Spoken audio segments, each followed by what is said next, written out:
You know, sometimes in our Christian life, we often struggle because we wonder, God, why do bad things happen to me? How is it that if you're supposed to bless me and you love me, why is it that trial comes? And what I've found in my own Christian walk is that trials are some of the best things that actually draw our hearts close to God, and they teach us things that we otherwise wouldn't be able to endure. And so I want to share with you today a very, very powerful story that happened to me back just a few years ago when I had cancer. How can we trust God through the various times? You know, it's easy to follow God when things are going well. But what about the trials in life, the dark times, the difficult things that we go through where it seems like the darkness would just close in around us?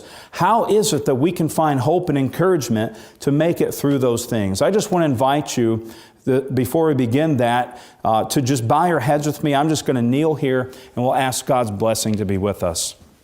Father in heaven, we thank you so much for this time to be together today. We pray that your presence would draw near and that you would bless those who are watching. I pray that they would find encouragement and hope in Jesus. And we thank you for this blessing, and we come in Jesus' name. Amen.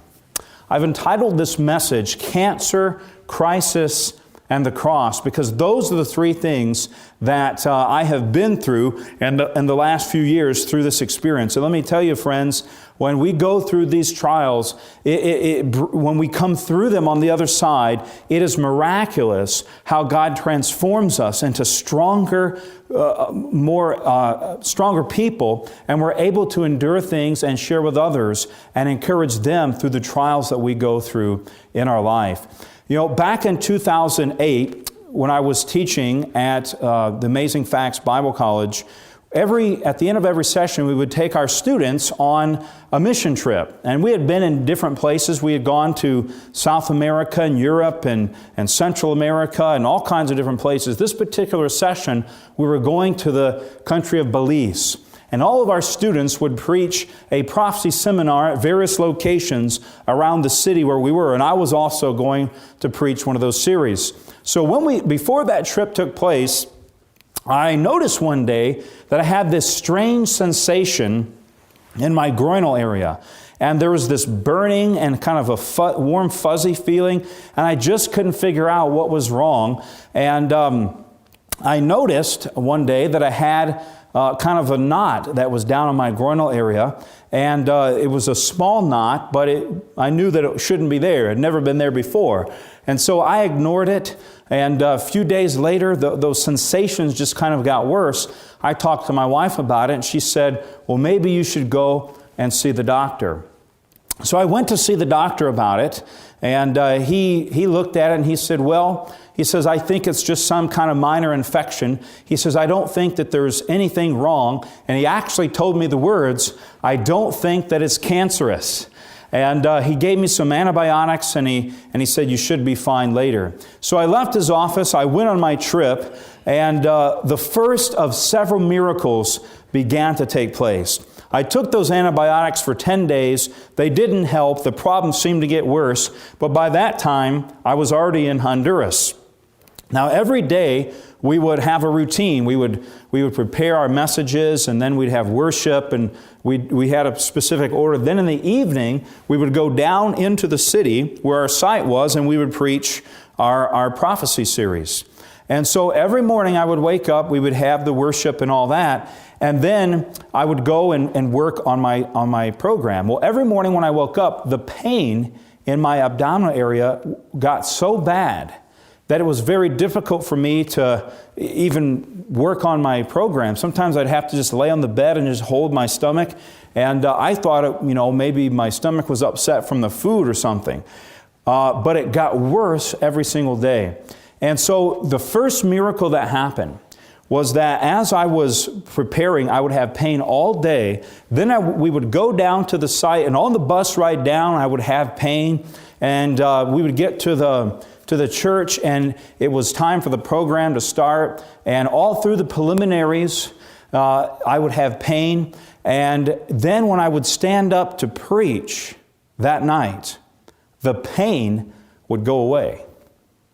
For a whole hour and 15 minutes that I was preaching, I had absolutely no pain. And after I would finish, I would pray, I would go to the back, I would greet people, I would talk with them and interact with them. And then it seemed like every single night, when the last person shook my hand, that pain would start again. And I would have pain all night and all the next day. And this happened, and friends, I am not exaggerating. This happened every single day. Have pain all day, all morning, all afternoon. Get in the car, drive all the way down. And then when I would stand up to preach, the pain would go away. I would be able to preach. And then I would shake people's hands, and then the pain would start again. This went on. Some people would say, some people would say, that's just a coincidence. But it happened 19 days in a row for the whole series. Every single day it would happen, and it was a miracle. Well, when I got home, my wife and I actually traveled down to visit with her parents over the Christmas holidays. And while I was there, the pain just continued to get worse and worse. And I noticed that knot, which was once very small, now had grown. And it was very, very large. And it was very painful. So I called my doctor. He said, when you get back, at that time I was living in California, he said, when you get back, he says, we'll send you to a urologist and we'll get that figured out. So once I got back, we got back in January, I went and saw my regular doctor again.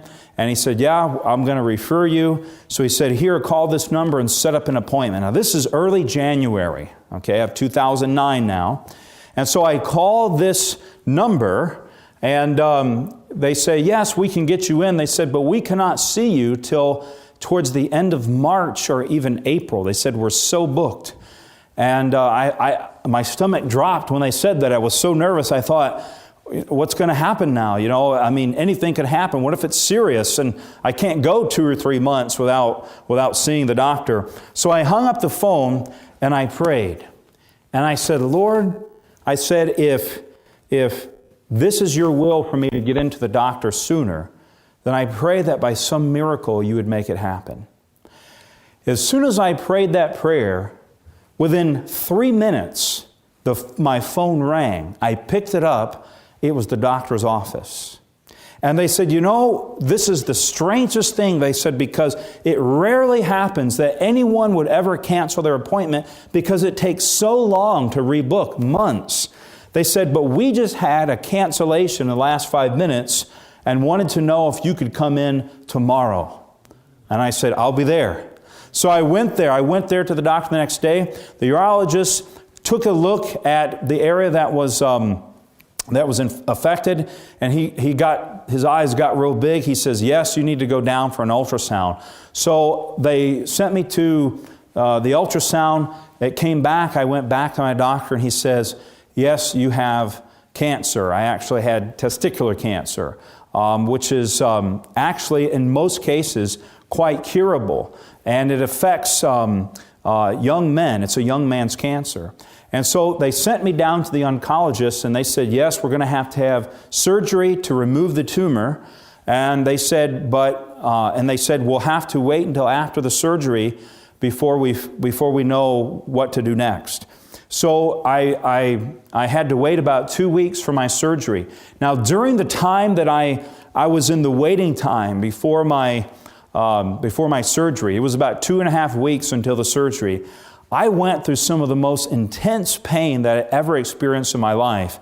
My back and my groin oftentimes hurt so bad that I couldn't sit down, I couldn't stand up, I couldn't lay down, I couldn't walk around. Anything I seemed to do would just cause me more and more pain. And they tried to give me some pain medication. I tried it once or twice. It wasn't working, so I quit using it. And I just didn't know what I was going to do. I just had to deal with it day by day. Finally, the day came for the surgery. And let me just back up. Prior to the surgery, and all the pain I was experiencing, I also would when I was sleeping at night, I would wake up with these sweats. I would just wake up and the whole bed would be soaked. It was like someone threw a 5-gallon bucket of water on me, or like I stood in the shower with my clothes on. And I was just having all these different types of episodes. And I knew that if something didn't happen soon, it would kill me. And the cancer that I had actually is one of the fastest growing cancers that there are. And so if you don't do something rapid, it'll rapidly kill you. And so finally the day came for my surgery. I went in, I had the surgery, and I came out, everything went well. They were able to remove the tumor and etc. And when I got out, the doctor came back and visited me. He says, well, I got good news and bad news. He says, the surgery went very well. He said, but we found that the cancer is actually spread up into your lymph nodes of your chest and abdomen. He says, we're going to have some kind of follow-up treatment. Probably we're going to recommend chemotherapy. And so I thought, man, I'm 28 years old. I was 29 when I first discovered it, 29 at that time after my surgery. My birthday took place right in there. And I thought the last thing I ever imagined when I was 29 was that I would have some form of cancer. And I thought, God, here I am, a minister, I'm a pastor, I'm serving you, I pay my tithe, I go to church every week, I do all the things that I try to do, all the things that you've asked me to do, and yet here I am, suffering from cancer, and here I am, my world's kind of being turned up down, I'm about to have chemotherapy, and the first thought that went through my mind was, God, why would this be happening to me? And that was the question that kind of rolled through my mind until God brought me to a point of surrender, which I'll talk about here in just a little bit. And so I thought, well, I don't know what to do. You hear all this, sometimes you hear bad things about chemotherapy, and people have these negative experiences and whatnot. And I consulted with some friends of mine who are physicians that I trust, and I did some research and found that the best treatable solution for that particular kind of cancer was actually chemotherapy, because it was a very rapidly moving cancer, and the faster moving a cancer is, the more effective chemotherapy is on it. So I decided to go through with it, and they wanted to give me 5 different rounds of chemotherapy. So and they told me, they said, you've got nothing to worry about. Everything's going to go fine. Young people handle this well all the time. And I thought, hey, this should be easy. So I went to the first round, and I had to go and stay in the hospital for 3 days. And when I got out, I had a round each day. When I got out, I thought, man, this is pretty easy. Why do people complain? What are they talking about? I never got sick. I never had any problems. And I didn't realize that it gets worse with every time you do it, you see. And so I'm feeling fine. And the doctor says, hey, you can do whatever you want, whatever you feel like doing.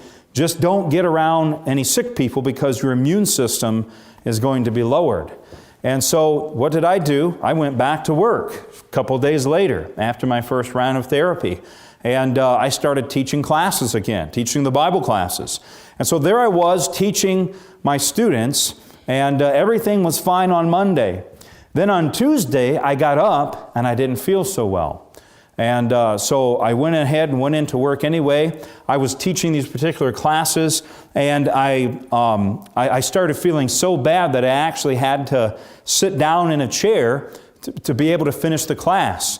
And my students said, hey, you look really bad. You should probably go and get some rest. So I went up to the school, and I looked into the mirror in the bathroom, and my face looked actually almost gray. And I thought, man, it just looks so, don't look like myself. I don't feel like myself. I feel really strange. I feel my legs began to get stiff and to get sore. So I went to my office, and I turned on the heater because I was getting very cold. And I laid my head down on my desk, and I laid there for about 2.5 hours. And I just felt like I couldn't move. And finally I said, I need to probably go home. And so I told my coworker, I said, I'm gonna go home and rest. And my legs at that point were so stiff and so sore that I could barely walk. I had to take these very short steps because I just couldn't move my legs. And somehow, by the miracle of God, I don't even really know how it happened, but somehow it happened, I was able to get in my car and drive myself home and make it down into my house. And as soon as I walked in the door, I just collapsed right on the couch, and I laid there for about another hour. And then I thought, it might not be a bad idea to call my doctor. And so I called my doctor up and I said, hey, is it normal, is it typical for me to be experiencing these side effects? And by that time, I actually started kind of blacking out, and I'd see these big black spots for several seconds at a time and felt like I was going to pass out. And he said, you need to go to the hospital right away. He says, don't wait. He says, go right now. And he says, make it there as fast as you can. And what had actually happened is, when I took that first round of chemo, I experienced something that less than 1% of all cancer patients ever experience. And that is that the immune system bottomed out.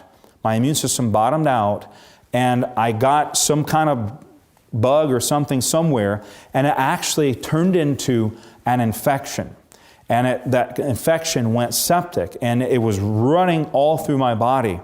Well, what did I do? The doctor said, go right away. I called my wife, who was at work, and she says, well, I have to do something for about another 15 minutes, and then I'll be home. So about an hour later, she gets home. She takes me to the hospital. When I get to the hospital, the doctors get me in the back room. They don't know what's going on, and so they take all my vital signs. When they took my vital signs, I had 104 temperature.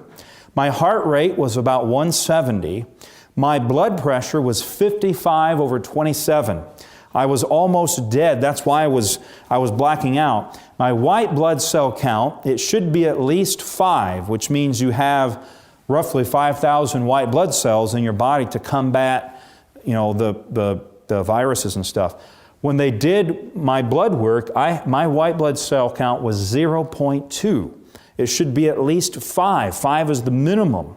And 5 to 10, 12. And mine was 0.2. So I virtually had nothing in my body to combat what was taking place. And this infection was just roaring through my body. They put 2 IVs in my arm. They took me up to ICU. I was in ICU. They put me in reverse isolation ICU, and they put in a central line into my neck, which is very serious. All this time, I'm thinking to myself, I'll probably go home tonight. And I realized later, they said, you're not going home at any time. And they said, I kind of joked with the doctor, and I said, well, how close to death am I? And he says, if you would have waited even just a few more minutes, we probably wouldn't be able to do anything for you. And I was, 29 years old, and there's my wife there with me. And he told her, he didn't tell me, but he told her, he said, we don't even know if he's going to be able to make it. And so that very first night in the hospital, in ICU, they didn't think I was going to make it. But by the grace of God, I did. My blood pressure kept dropping, but they were able to raise it up. Now, I would like to show you a few pictures here. Here's a picture of me before my first chemo treatment. So this is before I'm going in to the hospital. And this is me after I went into the hospital and they put me up in ICU. And I spent 11 days in ICU, quite a long time. And every night they thought that something might happen, that they thought that I was going to die. There was more than a few times that my wife would go home in the middle of the night and they would call her back. And they really didn't think that I was going to be able to make it. And so about day number 3, I was feeling a little bit better, actually. I'd been going up and down the first few nights, and after that they thought, he's getting a little bit better. So the doctor came in and said, you need to get out of bed and sit in the chair.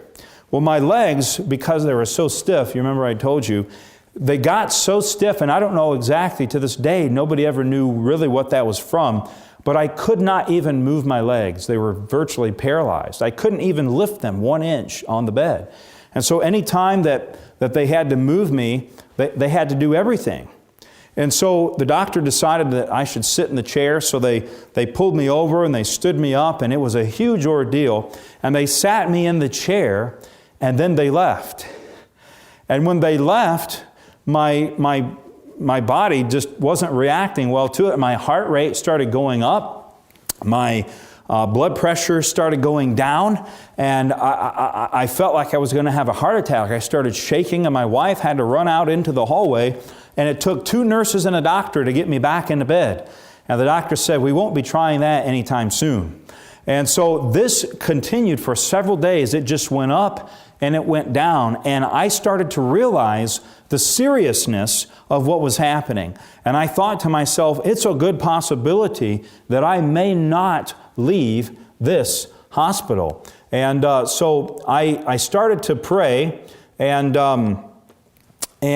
I said, Lord, you're going to have to give me some strength here.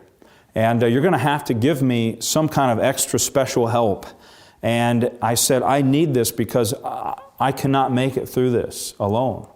And so when I prayed that prayer, I opened my eyes, literally. As soon as I prayed the prayer, I opened my eyes and I look, and here comes my mother-in-law through the door of my room. Now, that doesn't sound like a big deal, except that I was in California. My mother-in-law lives in Alabama. And I thought, what in the world is she doing here? I thought I was having hallucinations. I actually had several because of the medication that I was on and because of the infection. And I could close my eyes and think about whoever I wanted to see. When I opened them, they'd be there. I could think about the President of the United States or whoever. I could open and I could actually see that person standing there. That's what the infection was messing with my mind so much.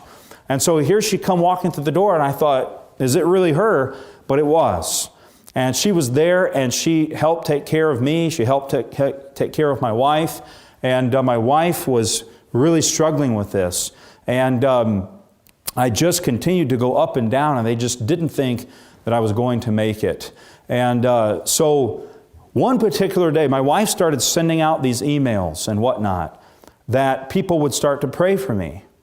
And at that time, the class that we had at the Bible college, we had about 60 students.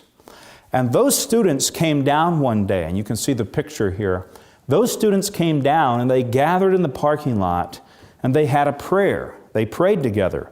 And they actually ended up walking around the hospital 7 times praying for me. They just walked around the hospital 7 times, and they kept doing it 7 times, thinking about the walls of Jericho, right, that came tumbling down.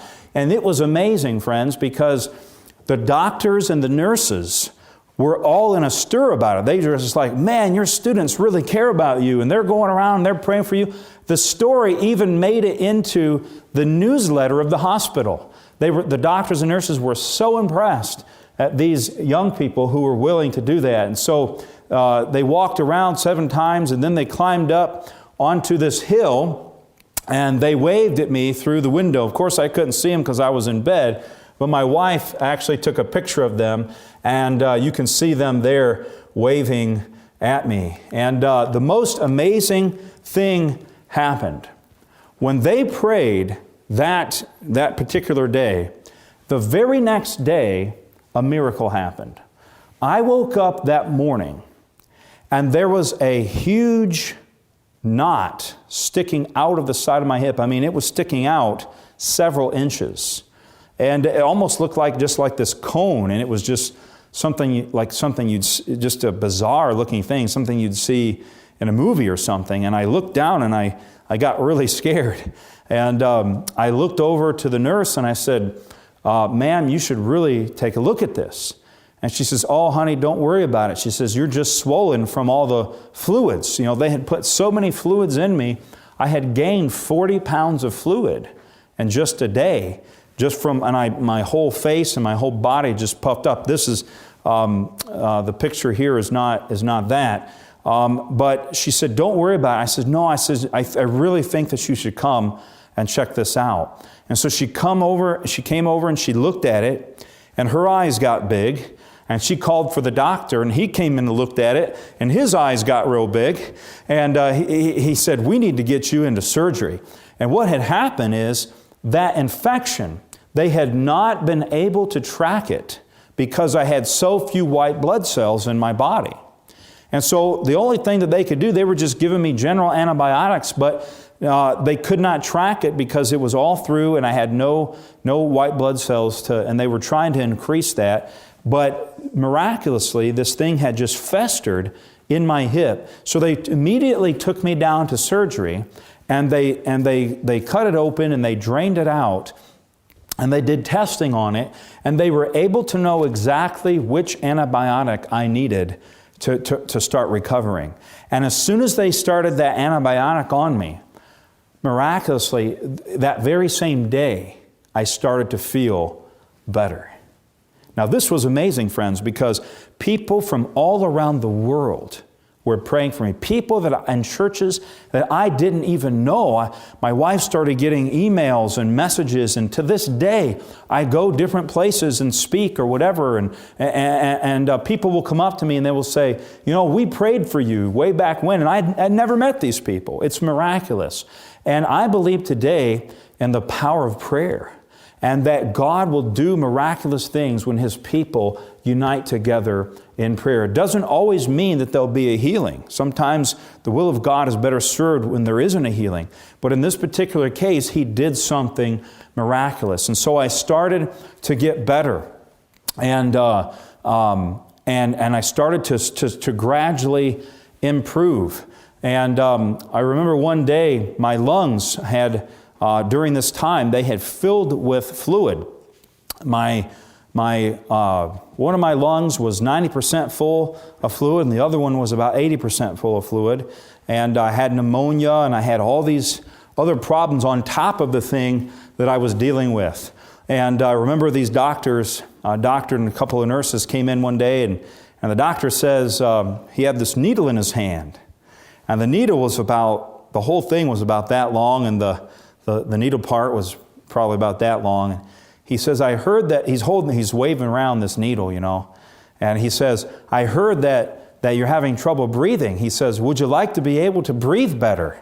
And he's waving this needle. And I says, well, I really would like to be able to breathe better. I says, but it really depends upon what you're going to do with that needle. And he says, well, we need to do a little procedure, and it's really going to help you breathe better. And I said, well, all right. So they lift me up in the bed, and they lean me over this table, and they stick this needle through my back. And I'm not a medical person, but the best that I know, they stuck that needle in, and they pulled fluid out of my lungs. And they filled the jar. It was a pretty good sized jar that they filled with that fluid. And I started coughing so profusely that they had to stop. But they had brought some out, and I did feel better. And so I was on the very verge of death. Very verge of death. And I remember one particular night, it was about 3 o'clock in the morning, and when you're in the hospital, you don't sleep much. The nurses are always coming in to care for you. And I was laying there in bed, and I said, it was just like the Spirit of God just overwhelmed me. And I just felt this great urge to really pour my heart out to God. And I began to weep. And I said, Lord, there's nothing that anyone can do for me. This is when I was really bad. And I said, there's really nothing that anyone can do for me. I said, the doctors can't help me.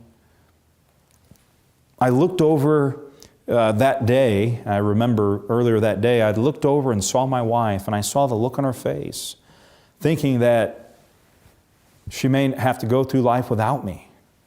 And then I thought about that, and I said, I don't want her to have to go through life alone, and I certainly don't want some other guy to come along and marry her after I'm gone. That's my wife, And I thought about all those things racing through my mind, would never be able to have children, and et cetera.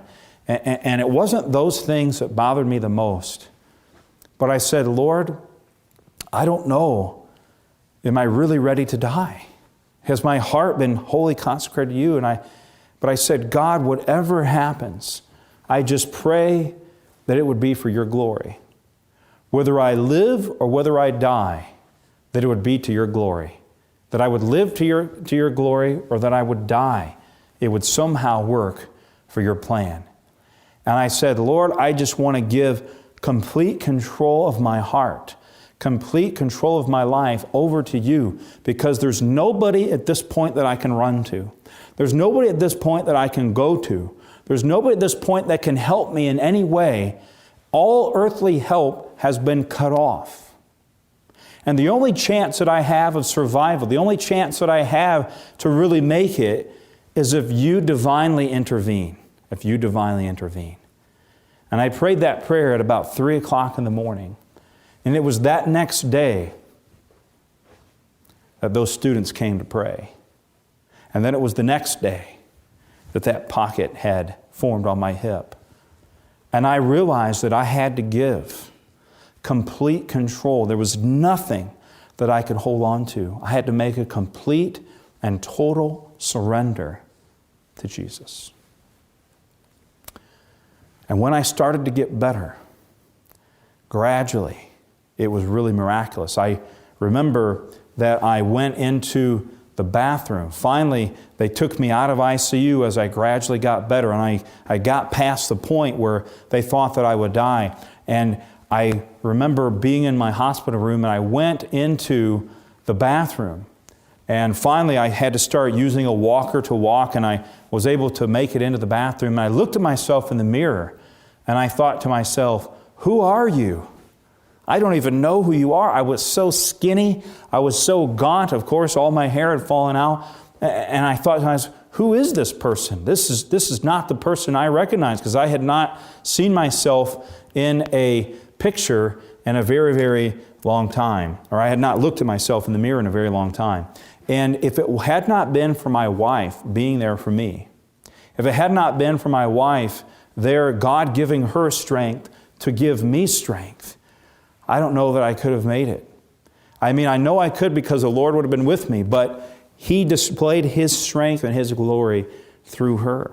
She would work all day long from 8 in the morning till 6 in the evening, and then come and stay with me at the hospital until 1 o'clock in the morning, and 12 or 1 o'clock, and then she'd drive home and do that. And this went on for several weeks.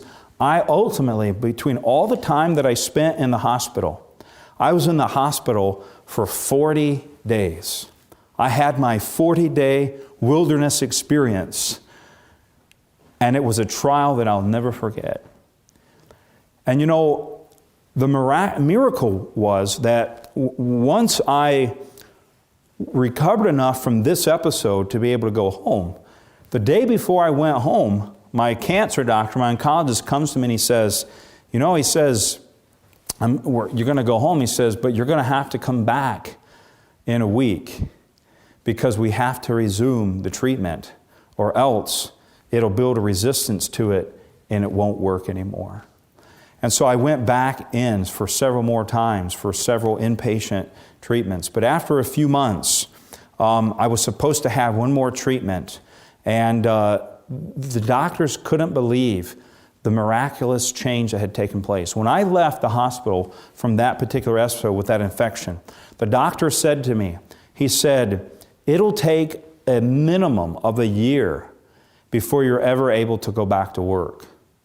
And he said, it'll take at least 2 to 3 years before you're actually back to yourself again. And he says, this is going to be a very, very long road for you, so be prepared. And I thought, man, this is going to be more than I can bear. But I started, we prayed and we prayed and we prayed. And a miraculous thing happened. After just a few months, I went back, and I was scheduled to have one more treatment. And the doctor, my oncologist, says to me, well, we want to do a scan just to see where you're at, just to see what you look like. And so they did a scan, and he came back, and he says, this is the most miraculous thing. He said, because we have found through the scan that there's absolutely no sign of any cancer anywhere. And they said, this is unusual. They said, normally you need one more treatment. And even then it's possible for another, but they said, we can't find any form of cancer whatsoever. They said, you are cancer-free. And they said, we are so actually confident about that we're not going to do the final treatment. Now that was in May. And then the very next month in June, I went for my follow-up visit. And the doctors and nurses couldn't believe it. They had to take a second look because I had grown so healthy that they couldn't believe it. And I walked in I left the hospital in a wheelchair and any time I would walk, I'd have to use a walker with pulling my own oxygen tank. I mean, I looked like an 80-year-old man. And just a few weeks, about 3 weeks later, I came back to the hospital off the oxygen, off the walker, off the wheelchair, carrying my own bag. They couldn't believe it. They said it's an absolute miracle. My case was actually the talk of the whole hospital. And all the medical doctors on the board, they would discuss my case multiple times. And my case was actually used to study, to help other cases as well. And they're using it kind of as an instruction case. And they said, this is absolutely a miracle that has really happened here. And so it was amazing because God would draw all these nurses and all these doctors. And I was able to speak to them, and I would be able to talk to them and engage with them. And it got to the point where some of them kind of got so close to me that they would start opening up about the problems in their life. And I was able, by the grace of God, to help them and minister to them and give them counsel. And we gave away books and DVDs and Bible studies. And it was absolutely amazing what God was opening up. And there was one particular man who was on his deathbed. He had liver cancer, and he was laying there. And I got to actually be able to talk with him. And we got to know each other. We were roommates. And visiting with him, he says, well, what do you do for a living? And I says, well, I'm actually I'm a minister. I'm a pastor. And he says, well, what denomination? And I said, well, I'm actually a Seventh-day Adventist pastor. And he got this blank look on his face, and he says, my wife was a Seventh-day Adventist. And he says, and I used to go to church there. He says, but I haven't been in a long time. And he says, I used to know God, but I've drifted away. And as I talked with him, I said, brother, I said, the Lord would want you to give your heart to Him. The Lord would want you to know Him and experience His love, especially in the state that you're in. I said, you don't know what's going to happen. I said, you may not leave this hospital. I said, what would prevent you today from giving your heart fully, totally surrendered to Jesus? And he paused for a minute. And he said, nothing. And I said, why not make that decision right now? And he said, I believe that I will. And before he passed, he came back to the Lord and gave himself to Him. And I praise God because it always seemed every time I would go into the hospital or I would be in this spot or this spot, it just seemed like God would take us just to the right places and meet just the right people to be able to somehow minister to their hearts. And God did this miraculous thing. And so it was amazing, friends, because when I got out of the hospital in May, I came back in June. They couldn't believe it. They said, this is a miracle. And it was that same month I went back to work in June when they said it would be at least a year before you could go back to work. And I just was thinking that God must have had a smile on His face when the doctor said, you're not going back to work for at least a year, because then I thought, he was thinking, he had in his mind, you got too much work to do to sit around for a year. He says, you're not going to sit around on the couch for a year. I'm going to do something to enable you to do the work that I've called you to do. And so within the year that they said I'd be sitting on the couch, we preached 3 evangelistic meetings and led about 100 people to Christ. And God did so much more. And it's just a miracle what He did in my life. And here's me at home there, This is when I got home, I was on oxygen, and you see the shirt there that says "Got oxygen," and indeed I had some. But you know, there was an instance that took place in the hospital while I was there. I was in ICU, and they actually brought this young man in. He was in the next room over beside me, and he was my same age, 28 years old.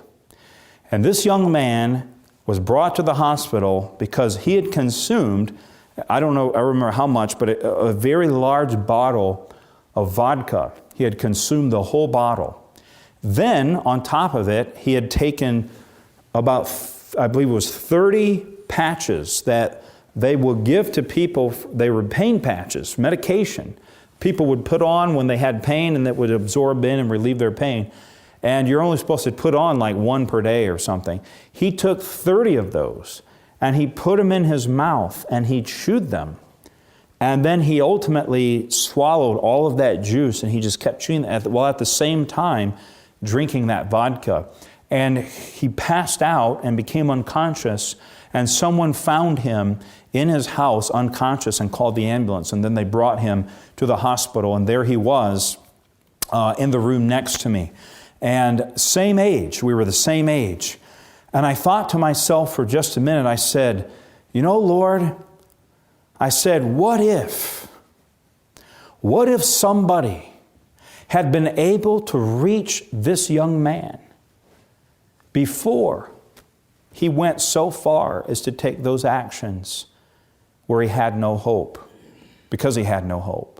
I said, what if somebody had been able to reach out to him and tell him about the love of Christ and about the plan that God had for his life? What if somebody had been able to make it to him and just knock on his door and say, hey man, you know, this is not the way. Maybe that young man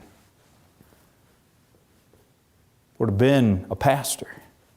Maybe that young man would have been a preacher that traveled around the world sharing God's Word. Maybe something powerful and awesome would have come from his life.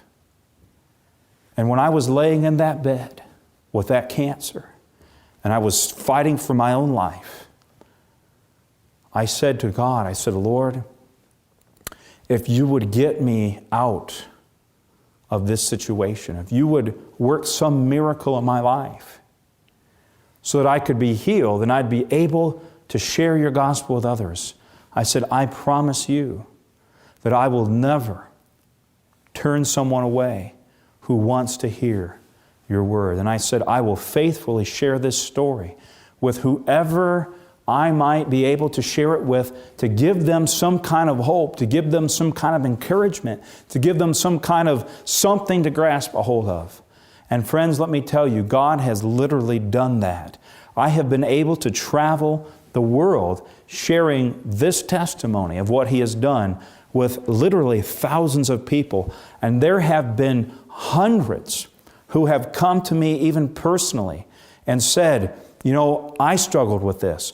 Or my mother died of cancer, or my father died of cancer, or my brother or my sister or my child died with cancer. And they said, and we had no hope, but this story has given us hope, because we realize that whether we live from the cancer, whether God does work some miraculous healing, or whether He doesn't, we have learned how to submit to His will. And friends, let me tell you that it is not God's will that anyone die from cancer or any other disease.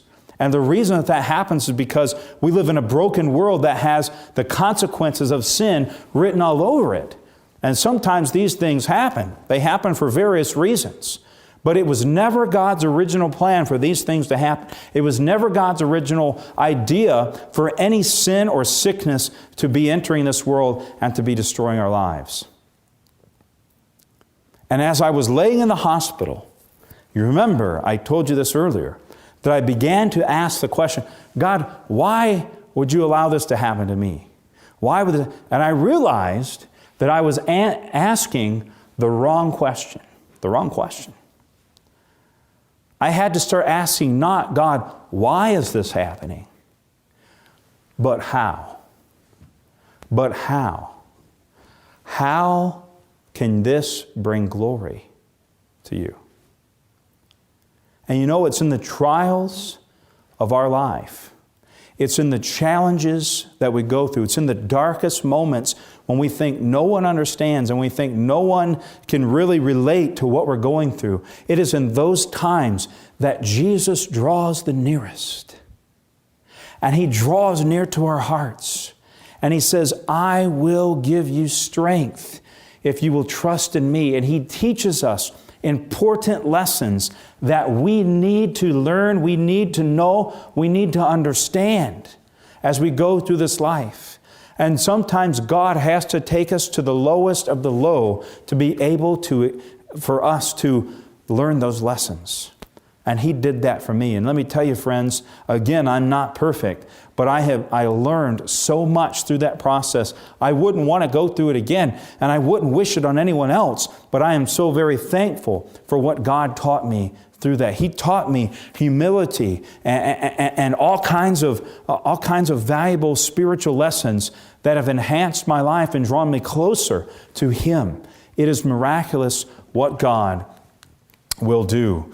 I remember that there was a particular nurse in the first couple of nights that I was in the hospital when they thought they didn't know if I was going to make it. I was going up and down. And the nurse had to come in literally every 5 minutes to check my vital signs and make sure that everything was okay. And so she'd go out and she'd run into the other room with one of her other patients, and then she'd come back in and check on me. And every 5-6 minutes she'd be in there. And after a few nights of that, you get a little bit restless because you haven't had any sleep. Just as you start to doze off a little bit, you get woken up again. They're taking your blood pressure or whatever else happens. And so this particular nurse would come in and check on me every few minutes. And I remember that there was this, as I was hooked up to the all kinds of machines and whatnot, there was this one particular machine that when I wasn't getting enough oxygen, it would start breathing, it would start beeping.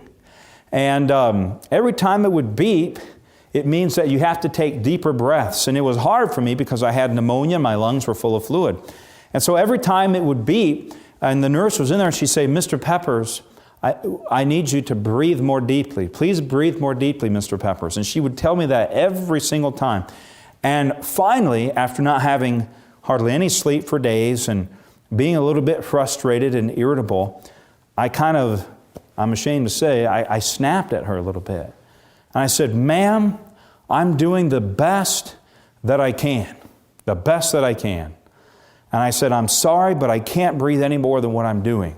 I said, I'm having already a hard enough time doing what I am doing.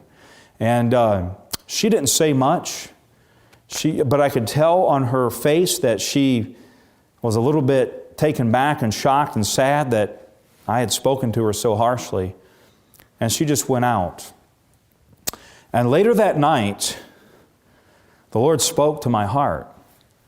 And He said, I have sent this woman to help care for you. And He said, and if it wasn't for her, you may not live. He said, I've sent her to care for you and to help save your life, and this is how you treat her. And I thought about that, and I just started to weep. And the Lord impressed me that I should apologize to her. So early in the morning, she came back in, and she was tending to me. And the Lord was impressing me the whole time, and I didn't do it. I didn't do it. And then she started to leave, and when she went out to take the handle to the door to open it, it wouldn't open. It was jammed. And the impression, while she was trying to get the door open, it just grew. And I fought it for a minute, and finally I said, Lord, I got to do this. And she couldn't get the door open. And I said, I called her name, and I said, could I talk to you for just a second? And she turned around, she said, sure. And I said, I just really want to apologize for what I said to you. I said, because I know now that God really sent you here to watch over me. He chose you out of anybody. any of the nurses, and he assigned you to me. And I said, and I just want you to know how much I appreciate what you're doing for me. And when I said that, her whole face changed, and she started to cry. And she says, you really believe that God sent me to care for you? And I said, I believe that. And I said, and what you're doing here is making a difference. And I really am thankful to you, and God loves you and He cares about you. And she said, I never had any idea that God would ever use somebody like me. And I said, He's using you every day. And I had a prayer with her. And when we finished the prayer, she went out of the room and she turned the latch on the door, and there was no problem at all for her to go out. It opened just like it was a brand new door. And I knew that God had set that moment up as a divine appointment. And see, friends, when we go through the deepest tragedies of our life, when we go through the challenges and the difficulties, and it could be different for you. Maybe you're having financial problems. Maybe somebody just lost their job. Maybe someone's going through a divorce. Maybe you've lost a child. I don't know what your circumstances are, but the Lord wants to use that circumstance to grow you. It doesn't mean that God caused it. God does not cause these bad things to happen. But He will use them and He will bring good out of them. And I want to share a verse with you that I clung to over and over again through this experience. And it comes from the book of 2 Corinthians chapter 1. 2 Corinthians chapter 1, verse 3 and 4. This is what the Bible says. Blessed be the God and Father of our Lord Jesus Christ, the Father of mercies and the God of all comfort, who comforts us in all of our tribulation. That, friends, is one of the greatest promises that we can cling to today. Because what it means is that no matter what we're going through, no matter what we're experiencing, God is able to give us comfort because Jesus has also walked in our shoes. He knows the trial. He knows the pain. He knows the suffering that you and I go through today. And because He has experienced it Himself as a man, now as God, as our high priest standing before the throne of God, He is able to give us help and mercy in time of need. It's a miraculous thing, friends. It's a powerful thing. And notice this. He comforts us in all our tribulation, that we may be able to comfort those who are in any trouble with the comfort with which we ourselves are comforted by God.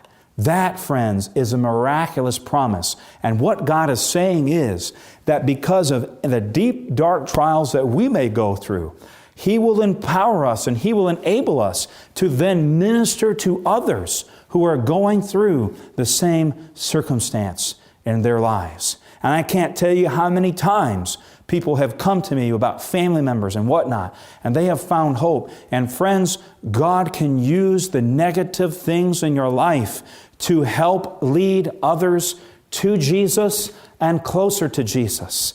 And friends, don't forget that God wants to do miraculous things through Him. And friends, the doctors thought I was going to die, but since that time, I've had the privilege of traveling around the world. Here is a picture of my wife and I in Ukraine just a few years ago, and miraculous and amazing what God did. And the doctors then told us that we would never be able probably to have children because of my complications and then some other complications that we were having. But just last year, in 2012, God gave us our little boy, Levi Wesley Peppers.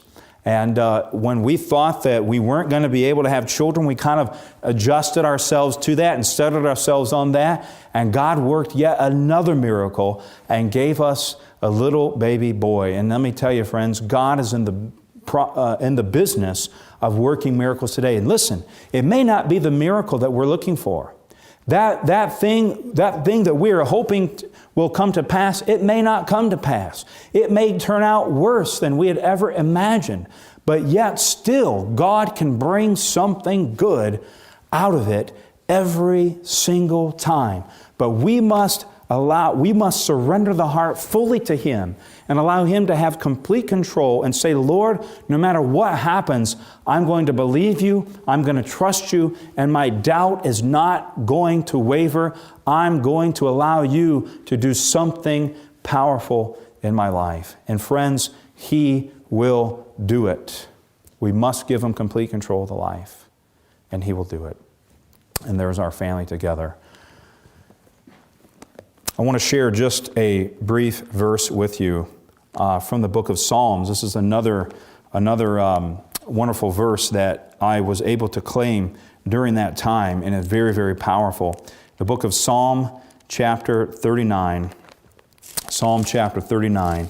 And then I'm going to tell a story before we finish up. Psalm chapter 39.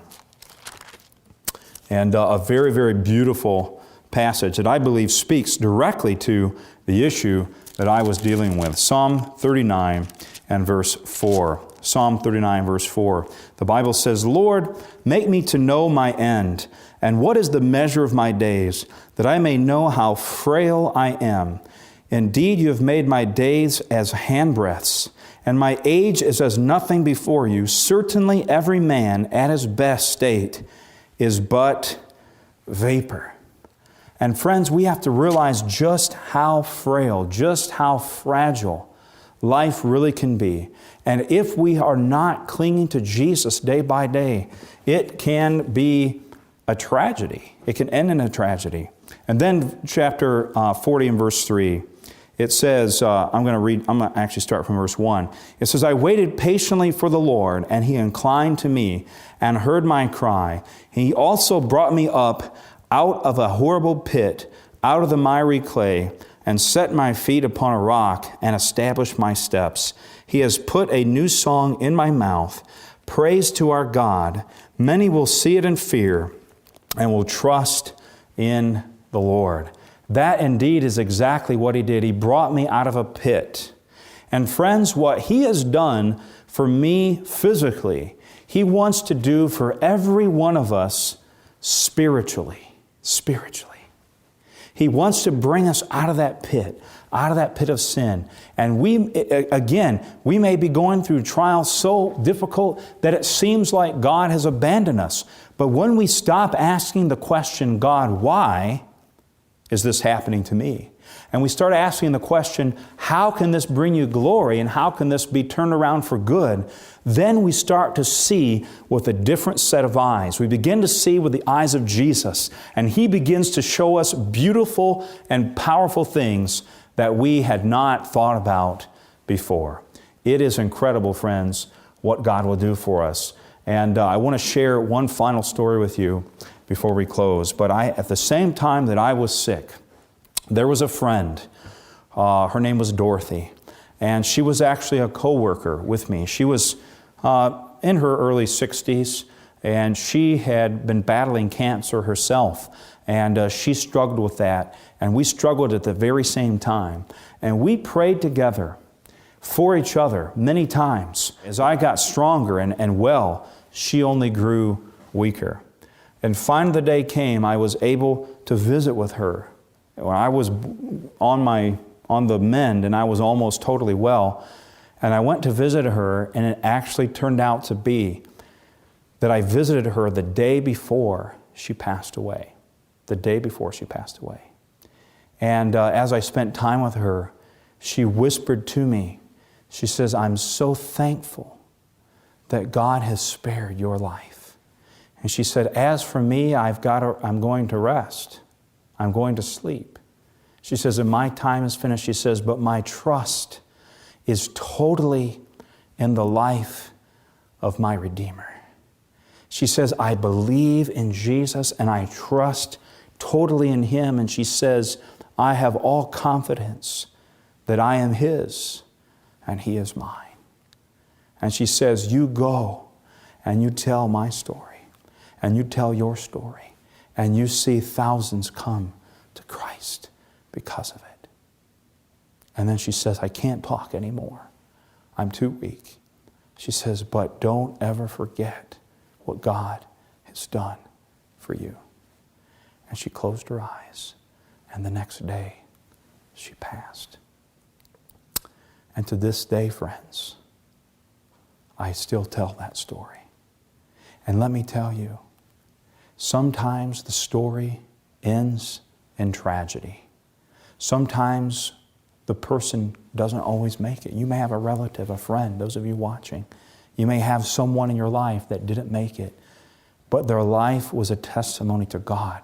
You see, because when she passed away, her family saw how she was able, even in the midst of her trial, even in the midst of death, even looking death in the face, she had absolute confidence and peace and trust in her Savior. And she was able to be an overcomer. She was an overcomer, even though she was soon to pass. And friends, how we respond to the trials in our life can give others strength and courage and ability to look to Christ to find healing. And so, friends, whether we live and are healed or whether we die, all things, let us surrender to the will of God and allow Him to use them for His glory.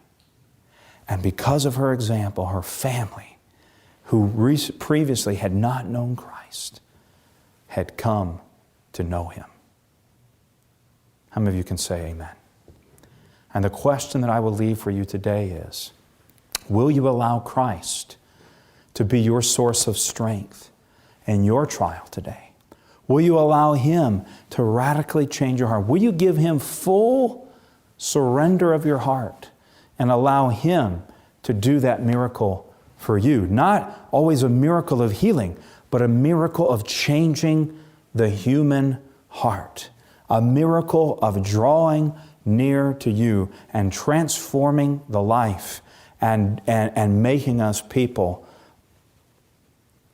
that are just like Jesus. Amen? How many of you are willing to trust Him with your trial and your life today? Let's pray. Father in heaven, we thank You so much for this opportunity that we have. And I'm so thankful to be able to share this story. And God, sometimes the tragedy of life strikes. Sometimes death and sickness and disease can overcome us and overwhelm us. But when we trust in You, even though the physical result may not always work out, yet You use these things to glorify Yourself, not in the trial, not in the tragedy, but in the good that You bring out of it. And we know and we trust and we believe that when tragedy does strike, and even if a person is laid to rest, yet we believe in the power of Your resurrection. And they may not be healed in that moment of sickness, but they will be healed in the power of the resurrection when Jesus comes again. We believe that Jesus is coming soon. And we believe that everyone who have put their trust in Him will be risen to be sick and death, to have experienced death no more. And so, Lord, let us give You our hearts each day. We thank You for Your sweet promises to give us strength and the ability to help others learn of You in the midst of our trial. We ask You to help us step out in faith, to trust You with that trial and trust and believe that You're leading no matter how bad it may be. We believe that You would use these things for Your good and for the good of others. So we ask this in Jesus' name. Amen.